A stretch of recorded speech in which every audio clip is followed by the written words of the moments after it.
Um, Hi guys, my name is Matthew. This is a response to Unit 6. Just watching that video.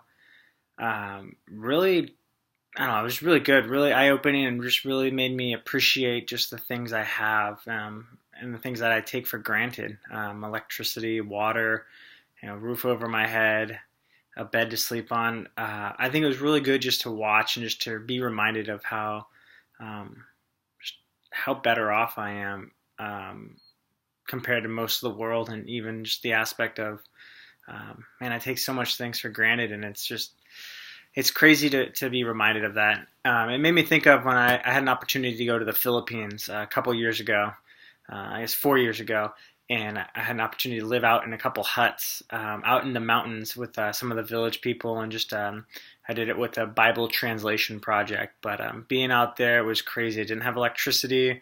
Um, didn't There was no paved roads, no running water, and just the idea of the people there that I met and I got to spend time with were so joyful and just full of love, and they had nothing compared to what we have here.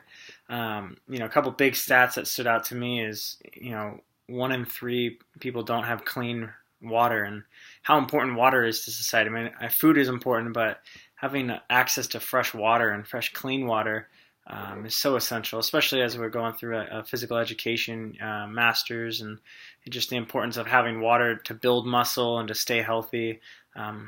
I watched Naked and Afraid, the show on, I think it's Discovery Channel, and that's always the first thing they have to go for is finding fresh, clean water to drink, because that's so important in life. And just to think that so many people in the world don't have access to that.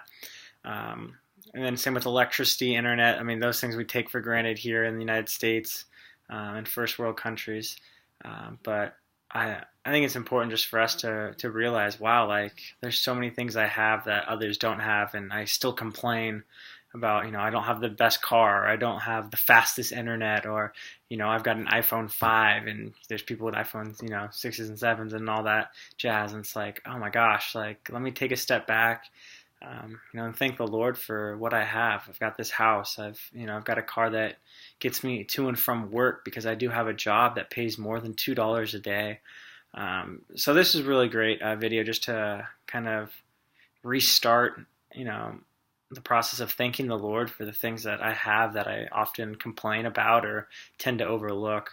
Um, yeah, I think, man, I just appreciate just the things I do have, the family I have that supports me, um, and being able to go to the gym during the day, being able to go to school and get an education. So many things I take for granted, but I really enjoyed this video. All right, guys, have a wonderful week.